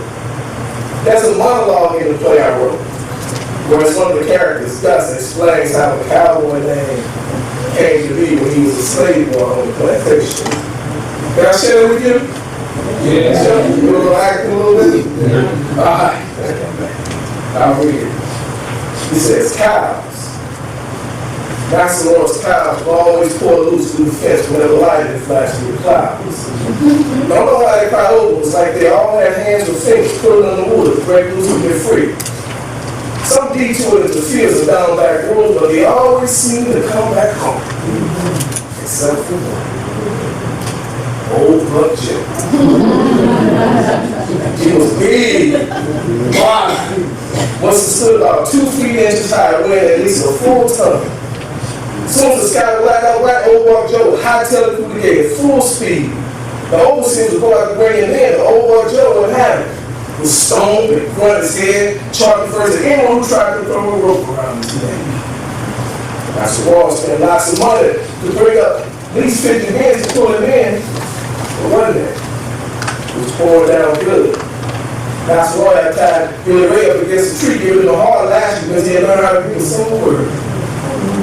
Billy Ray screamed and shouted, saying he was sorry he would never ever try to read again. And as Master Will pulled that wheel back one more time, boom, lightning and thunder. And just like that, Old Buck Joe was off again. And Master Will screamed some bad words, raised their whip to take his anger out, and Billy Ray then shouts out, I could bring in Old Buck Joe.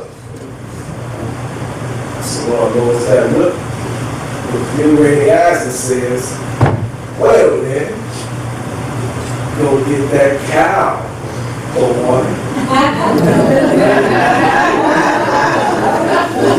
Ray goes his arm and takes out running from the field. 20 minutes later, he shows up with Old Buck Joe. That's where I spoke. Can't believe Billy Ray got in that short time, ran up in. How'd you do that, Master Roy says? I gave it his ghost.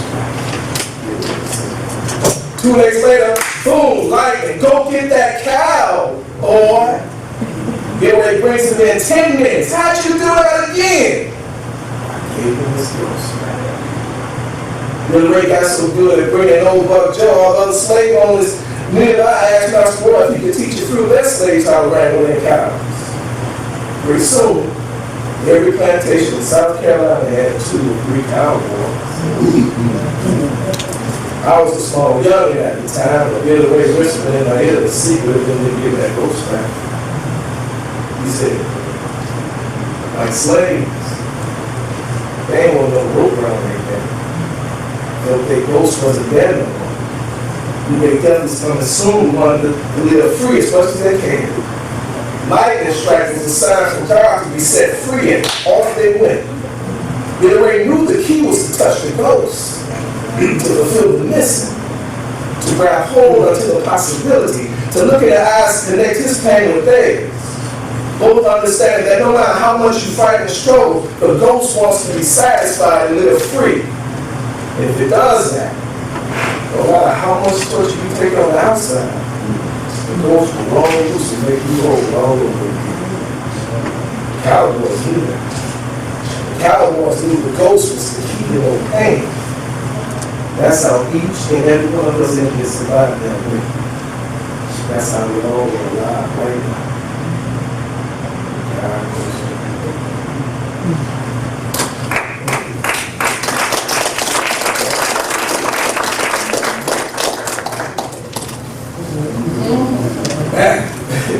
The cowboy name will later be taken away and used by many all around the world.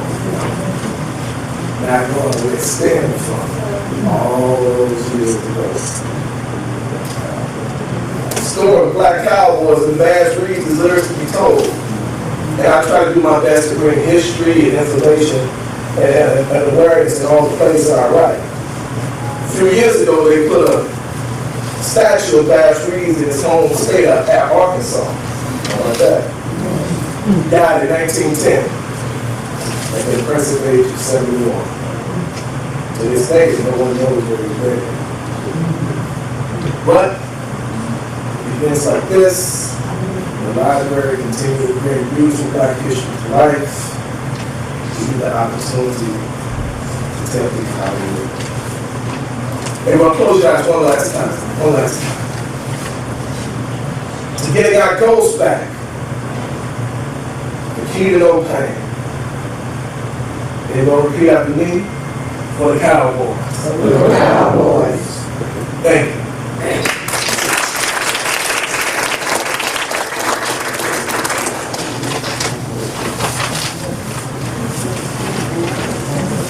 Any questions? Can you tell us about your play now? Is it still running? Actually, we just did a run in Pittsburgh about 2 months ago, and it reopens again in Miami in June. So continue to get Baxter's story out, continue to get the information about the Black Cowboys to the world is very important to us. Yes. When you're doing a character, do you do a lot of research, or do you just make it up as you go? Interesting enough, in the past I've used a lot of my family members from Alexandria. I have, so you see my uncle on stage, my cousin. A lot of stories I create, I call it historical fiction. Like I'll take some historical facts and then create a story around it, because it just gives me more freedom as a creator to create something different.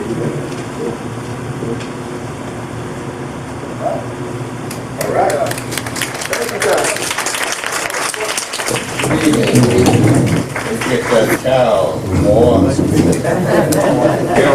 Yeah, this is, I'm having a good time. I'm enjoying it. I like you all. So, my part is easy here because I'm here to introduce someone that I've known all my life. So when I read part of this, I can say, yep, sure did. I remember when that happened, remember when this happened. Mr. Paul Dixon, we call him Rail, they didn't put that on the paper. He was born here in Union Parish in what we call Darvon.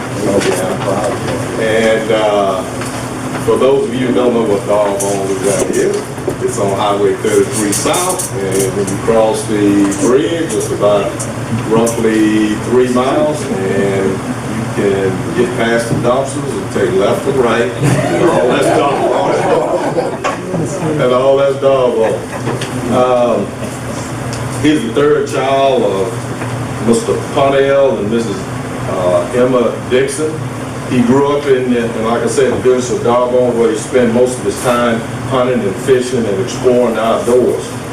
His father was an avid squirrel hunter, fisherman. Yep, sure was. His mother also enjoyed fishing. As a family, they would spend a lot of time fishing various fish ponds and bayous around Union Parish. His father would also take him coon hunting along, with his brothers and even other kids in the community won't go. Coon hunting at night. They knew the location of almost every persimmon tree in Union Parish and Lincoln Parish. If anybody know anything about hunting those persimmons, that's always a good spot to get to. They're there. So his love for the outdoors led him to attend Grambling State University and Louisiana Tech University. Yes, Grambling, that name again pops up everywhere. To pursue his career in biology and wildlife biology. A neighbor named Prentice Gibson, along with his brother Warren T. Gibson, had an impact on him from an outdoor standpoint and definitely from musical standpoint. They both had a background similar to Pond. Their nephew, Prevost Gibson, exposed him to gospel quartet music, and eventually his first serious music gig was with a group called the Sensational Golden Wonders. The Golden Wonders was a gospel group back during that time in his life, not alive. They were a very popular gospel group here in the area. But he learned the hardcore blues from Mr. Prentice and Mr. Warren T. They loved guitar.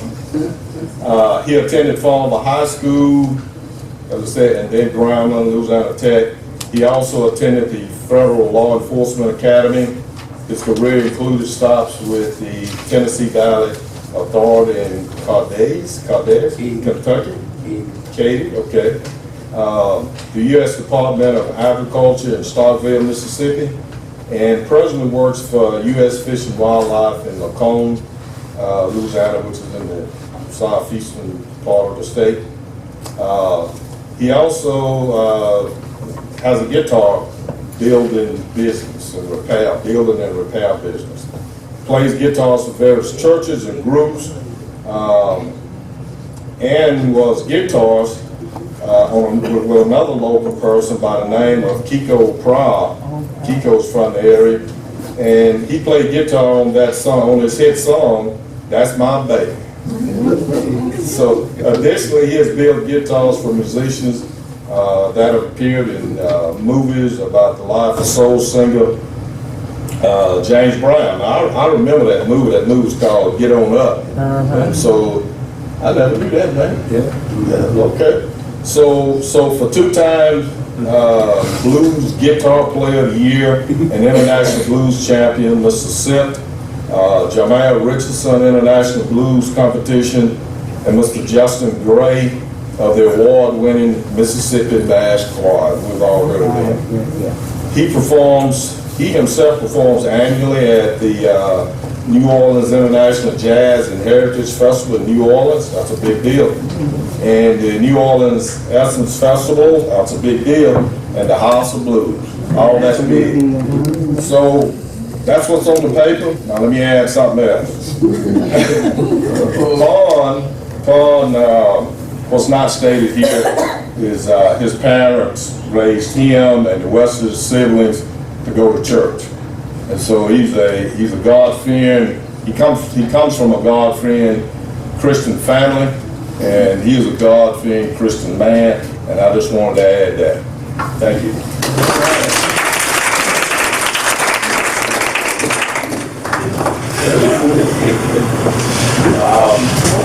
I'm kind of like everyone else, hearing all this stuff about this stuff, it's kind of hard to believe. And just talking to all the kings at one time, Ralph Adler, I did, he was king. Once we talked about king. That's interesting. Once again, I really thank God for giving me an opportunity to come up in a small village of Oregon, Louisiana. I'm proud to be from Oregon, Louisiana. I don't, when I went to school here in this town, we people of Oregon will always tell you we're from Oregon. Yes, we're proud of it. Oregon is really great athletes. One sitting right here, Pastor Sim, Fred, another athlete. So we're proud of our little community of Oregon, Louisiana. It's a small community right down the road here, and it's a community of people that grew up on land, fishing, hunting, while they're on the right one to become a federal game boy. I didn't always ascribe to the life of a federal demon. We do all those facilities like you mentioned. And at night we go out and we run the roads. There was a guy named, he's telling us to salute the Marine, the bullet light. That's the nose. And what basically stopped me from coaching wildlife. I want to left older brother and myself and my older brother. This video came by and said, "This is the big guys." And we loaded our rifles and everything and we're out. They put the hormones down here. Then that was a big herd of years. We pulled up the car and put those lights in the vehicle in the control. We just ran out. And all of a sudden, we made you awesome lights. We were all downhill shooting, sailing. And finally just turned the lights out. We were full over out in the woods and everything. The game was in by us. Man, what's going on? Let's hold you on this.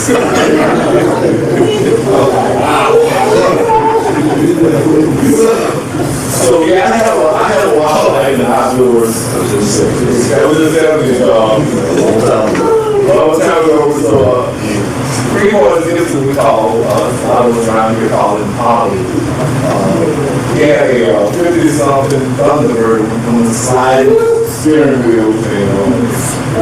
We had we wore some movie out. I said that stop me, but actually it didn't. So, we go over at my Red's house. Yeah, had a pack of dogs and get chased down from here and you know. Three boys and shot one, and we tried to kill him. So I grabbed it and threw it in the trunk of the car. We got home and cleaned that thing, and he was sitting in the back of the car. I think 3 boys shot him in the car. My mother in the creek beds and stuff. So we did a lot of interesting things.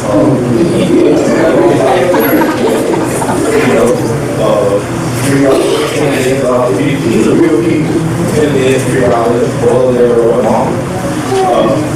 And I also bring a track in. I tell these stories RNI college. I call myself, I could run real fast, and I would shoot at the deer right there by the zoological house. And if you were run down by the pregnant girl, and I'd take off down the road and I'd cut him off. I ended the rifle again, low at them, cut the next deer off down the leg road. These are true stories that I used to do that. I married a long 10-year-old. Yeah, anyway. So, but I've been doing all that kind of stuff growing up here and in Norwalk, and finally decided to go to college, went up to Grambling. And I want to tell these stories of, how God does things for a reason, I guess. Went to college, never had really been anywhere other than Norwalk in the time I played here with the old wonder kids. Got out there at Grambling, and I went kind of wow. Not from a perspective of smoking and drinking things. And a lot of beautiful women. I spend most of my time in the so I got into a little bit of academic trouble. I spent more time in the girls' dormitory than the classroom. And then I also was a small town America. I'm going to be a biologist. When I did go to class, I went out in front of the hall, and I saw a classroom that said biology. I just went to the first classroom I saw that said biology. It was the wrong one. The whole semester, the wrong class. But I was passing the test, he couldn't figure out who he can hit. You know, where there's a blank in the class, and passing all my tests. I was who he is.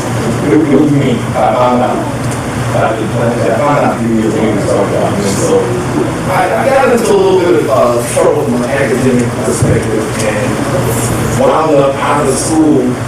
And I got a job with this guy we call Ruben Gibson, another real character. He's still around, he's tall. I got a job on a football show with Ruben Gibson. And one August, 1st of August, last 4th of July.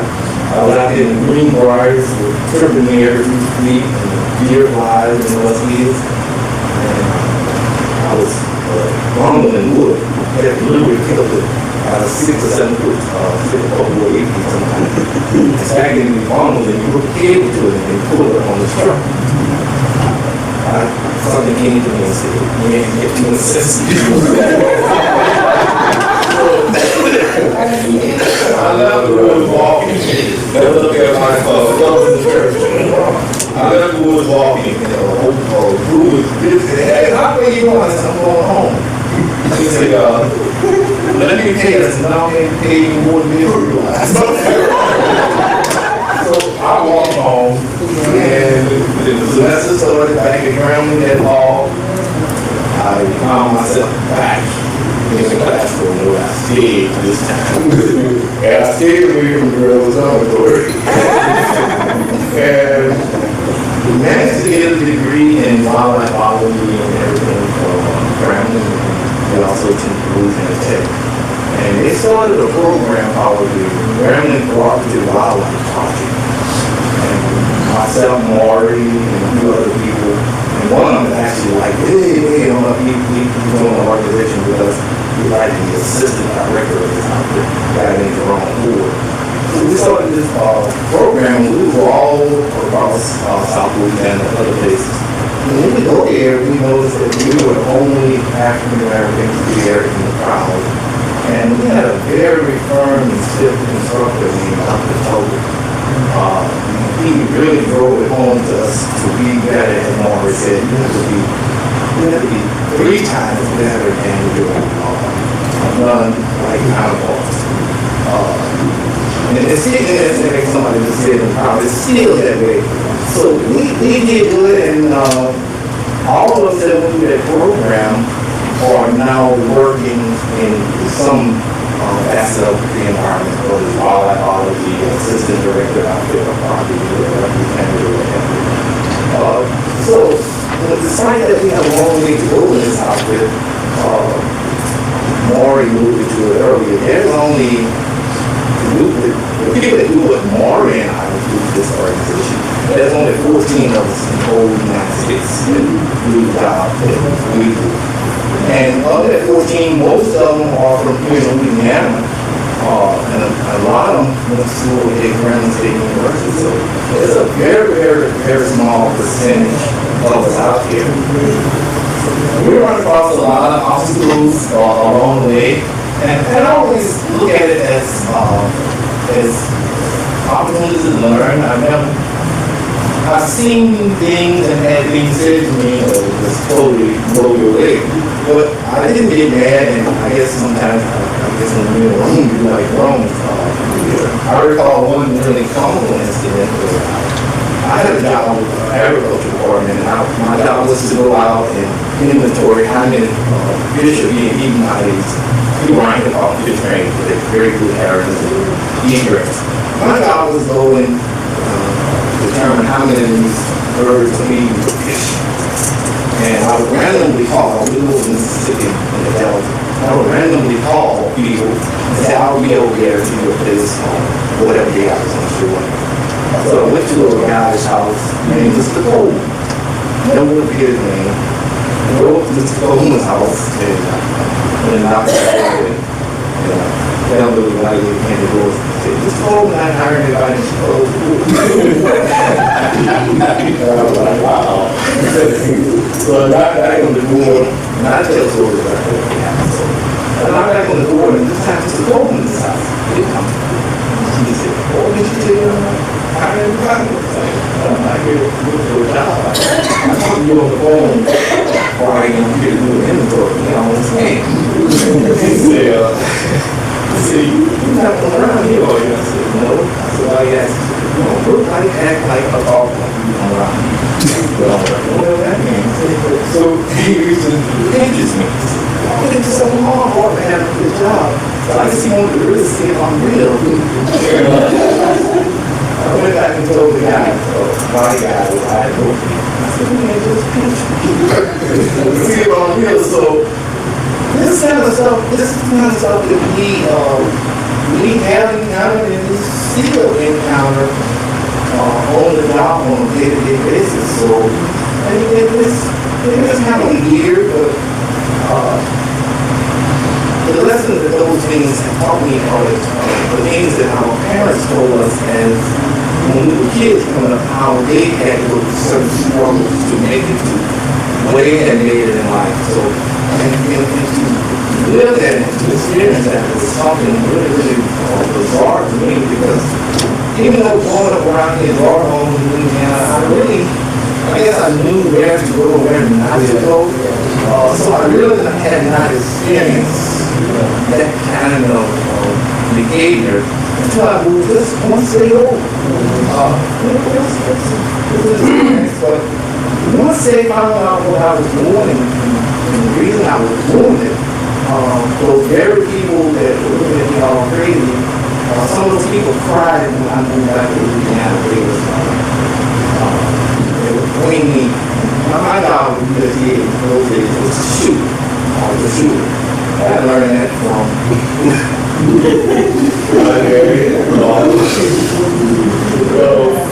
Where's Father Ice? That was an open story. Where's Father had a pea patch? And we were practicing baseball one afternoon. One park that is owned by Miss Burdel's spots. We were just practicing baseball. And we looked at the road and the car coming real fast and kids would break the slide halfway off the road. It was going down. Where's Father? And he said, baseball down, come say what man's feet down. He also drove school bus. He was school bus driver. And we went on that sure that we was here all over that feedback. We stayed out and was going down a school bus. This is something you could probably use on one of your. We get up in school bus, and just before dark, we was over. We had to get line and put it all over the place. So, really, that's happened. So I took a lot of these skills that I had learned work with all Louisiana to become a fairly effective game warden.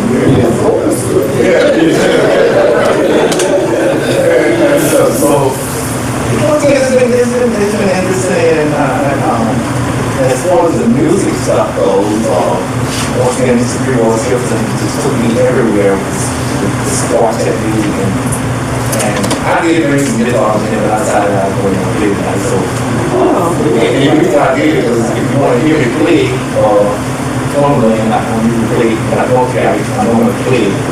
So if you want to hear me, come see me in circles. All this is the radio and request some of those songs we hear me playing guitar. If you really want to see me play, come out to the church, and it's free. I'm okay to come out to the gas station that you out here. That's kind of pricey. The only reason I go is because I'm paying free. So, but you know, it's been an interesting career. It's been an interesting journey. Growing up once again in the small village of Oregon, Louisiana, to basically traveling all over the United States, doing all the things that I dreamed of doing. I grew up like so many of us in Oregon and everyone else. We grew up in nuclear Omaha, Alpine, National Geographic. And I was always kind of strange and communicative. Seems all that, well, that was a little different. A little bit different. Didn't drink it, didn't do all that kind of stuff. So a little different than everybody else. But out in the woods, stopping up the creeks, doing all kind of crazy things. I always wanted to be a scientist. So once again, I'm so appreciative to have lived out all the things that I desired to do in life. Become a scientist, become a wildlife biologist, become a guitar player, build guitars for all kind of people. So if I leave here tomorrow, the world has been good to me. I have been blessed beyond imagination. I always think back to something Miss Burdell's father told me. Mr. Lawrence, even as I go back there, stole most of his peaches. And so, there's more than that. Oh, this is true? Yeah. Oh, yeah, this is true. Oh, yeah. We come around and we get those watermelons, we come selling. But Mr. Florence stopped me one day, he said, you're going to be somebody. And I thought, wow, I don't know. You know, he's telling me that I got all these peaches stuffed off in my shirt. That was a lesson learned. Don't go around stealing peaches, because those things have me itching. I was like, Lord. Then we took off running and got all down there by a little doggone bar. You got all steak, whole day. A bunch of us.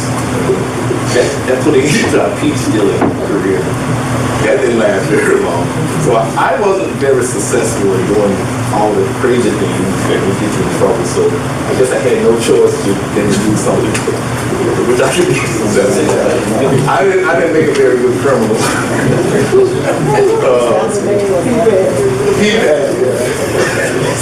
But I love you know deer out at Mr. Georgiano's food package. But anyway, once again, it's been great.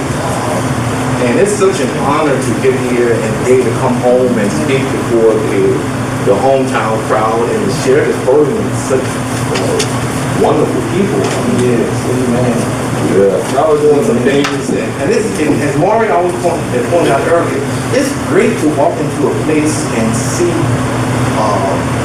a crowd. We don't, trust me, what we do, we don't see a whole lot of us out here. Not in a setting like this here. I just happen to work now in a place called Lacombe, Louisiana. But we see a whole lot of like people down fishing and crabbing and stuff. But they're always amazed when they see me drive. It's like, wow, I've never seen a brother in one of those kind of trucks. So it's fascinating to live in the community, and sometimes early on in the career, like Jerome Ford, one of the guys who went to school, he was actually pulled over a few times by the police because he driving one of these trucks with the big logos and stuff on there, and it was like detained him for a while, and they called over the refuge officer. Oh yeah, he works here. And wow, you see him in one of these kind of trucks. So, and 2020 is still weird, and because I'm such a rarity, Maury and everyone is such a rarity, everyone knows me down in that part of Louisiana. I don't have to introduce myself to anyone. They all know who I am, because it's so rare and so bizarre to see one of us doing what we're doing. So everybody gets to know you. So which is kind of weird. Walk up and tell you the names. How do I know this guy? One of them. That's how rare we are in this world of wildlife biology, conservation, and so I know she gets it. I know it's interesting to be out there. So be like female fishing, because most of the time we associate that with. Yeah, we see a lot of you fishing. Generally on a 5-gallon bucket. Everything forward.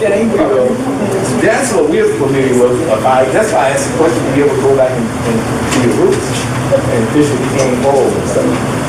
So that's a great show. Anyway, I don't want to make y'all glad twice. On Lee Ernest Johnson, I quote a lot of people from home. I haven't forgotten you all. I do a lot of quotes. Lee Ernest Johnson says, I don't want to make you glad twice. Glad to see me get up here and glad to see me sit down. So y'all have any questions, please ask. Yeah, I tell young people all the time I talk to, and they don't have jobs and they're looking for a job, I tell them all the time, it's not all about the pay. I call is a package deal. Is there a package deal with what you do? What I mean by that, are there benefits for general health care? Does that go along with what they do? Yes, the greatest part of this job and one of the reasons why I'm still doing it is that it has excellent health care benefits. The benefits are great. The pension is not so bad, and the pay isn't bad. And as Maury pointed out earlier, when we took these jobs, when Maury and I took these jobs 30-some years ago, I'm into my 32nd year. When we took these jobs 30-some years ago, I was making $14,158. Still remember the number. $14,158. I won't give a specific number as to what I make now, but it's in the six figures. So, as he pointed out, don't take the job because of the money. Take the job because of the passion of wanting to do this. This is something I want to do, and somebody once said, build it and they will come. So, in this case, if you want it bad enough and you strive to be the best that you can be, try to be the best biologist you can be, the best fisherman, the best playwright, the best cyclist, the best educator that you can be, and then the money will come. People will be behind you. So, for example, I haven't heard people just come up here and say, can we sponsor you? That's a great thing. When you know you have reached that level in your chosen profession, someone wants you to wear their name on their shirt to endorse you. That's a big thing. So I didn't go into this worrying about the money. I just wanted the job, just wanted the opportunity to show what I can do. I'm gonna eat. I had a rabbit and gravy sandwich last week. So I'm gonna eat. Oh, I had a rabbit. No, I'm serious. I had a wild rabbit sandwich, smothered down. That thing was absolute. I ate that as a kid. We used to get $1 a piece, and I'll mention all these crimes. Miss Birdie Moore used to give us $1 a piece for our armadillos. You know Miss Birdie. $1 a piece for armadillos. We go kill some armadillos, get Miss Birdie. And possums, we were getting like 75 cents a piece for possums. These are all things you can't do. Now, if you did that now, more, and I'd have trained you down. You know, the statute of limitations has run out. So I can talk about all this stuff that I posted and killed back in the day, you know. But the statute of limitations are run out, so, but the rabbit sandwich that I had last week was actually legal, so, but I'm gonna survive. I'm gonna survive, and so that's why I wasn't worried about the money. As long as Mr. George Allen was still planting peas and had a school bus, then I had a place to eat. As long as my dad is around and all the persimmon trees around, I'm gonna eat. And somebody talked about George Washington Carver making all kinds of things out of sweet potatoes. We use those for the coons. So, but anyway, we're gonna eat. So if y'all have questions, please ask this great panel all kinds of questions and stuff. This is a question to you. You were supposed to send me some pictures of guitars. Well, I got some out there. You can look at it. I have a correction for you. I had to look it up. I've been a while. It started off at a GS4 on the GS11, now it's about 31,000. That's usually $8,000 for like college students or something. And that's with benefits. That's with benefits if you get on full time. And that, even at that, that's good. You still would be moved here or there. If you want to, and that's been one of the biggest challenges is that a lot of people don't want to move from home. Sometimes it's mandatory. If you're going to do it on the federal side, so on the state side, and then you're on the Fed side, the federal side. So on the Fed side, you may have to, but it's not required. But it's just like anything else, like a plant. You want the plant to grow. So in order to do it, you're going to have to Move to the top. Thank you. Any other questions, comments? You're a good gentleman. I do want to introduce Miss Marilyn Hollis. She just came in. She's on our library board of trustees here at the library. She has put together a wonderful reception on the other side. So after Ms. Hill and Ms. Wayne introduce our exhibit, we'd like to invite you on the other side to tour. And we'd like for you all to stay, come on the other side, and maybe stand by your exhibit. That way people can come and ask you questions and kind of talk to you a little bit more. But thank y'all very much. Ms. Snell and Ms. Jackie. Good evening, everyone. Good evening. The path is not easy. The climbing is rugged and hard, but the glory at the end is worthwhile. Quoted by Matthew Henson, the first man to trek to the North Pole. And we want to introduce you to our library exhibits, which are on the other side in the main library, because as soon as we leave here, I know that the panelists will be set up on the other side also, but we have some other exhibits that we want you to be sure that you take a look at, because a lot of hard work has gone into this display. Good evening, everyone. I'm a little hoarse, so I won't be doing too much talking, but I am Nell Wayne, the mayor's administrative assistant here at Baltimore. Library exhibit Big Necks. William Allen, urban farmer. Benjamin Banneker, surveyor, naturalist. Laurie Bedford, wildlife refuge manager.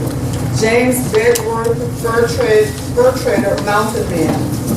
Guyon Bluford, space explorer, astronaut. George Washington Carver, farmer, agriculture. Nova Clark, environmental educator. Bessie Coleman, aviator, adventurer. Holt Collier, hunter, soldier, ranger. O'Neill Ray Collins, botanist. Sophia Donnenberg, mountaineer. Mr. Klein Dixon, U.S. Fish and Wildlife Service. Esteban, early explorer. Stagecoach Mary Fields, Wild West mail carrier.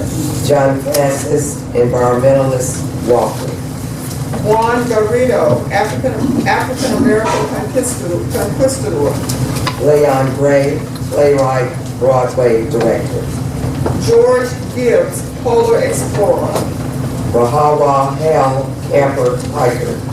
Robert Harris, wilderness trekker. Matthew Henson, North Pole explorer. Langston Hughes, poet, writer. Shelton Johnson, park ranger. Kai Leitner, climber. Nat Love, cowboy. Wangari Maathai, environmentalist, zoology. Carl Malone, outdoor sportsman. James Moss, bicycle corps. Bass Reeves, U.S. Marshal, cowboy. John Baptiste Point, the settler founder. Torrance Strong, cyclist, activist. Robert Taylor, distance hiker. Rico Whitty, professional angler. York Explorer, guide. Charles Young, Buffalo Soldier, National Park Superintendent. One of the great losses to African culture from slavery was the loss of kinship with the earth. John Shelton, Yosemite National Park Ranger. You're welcome to join us on one of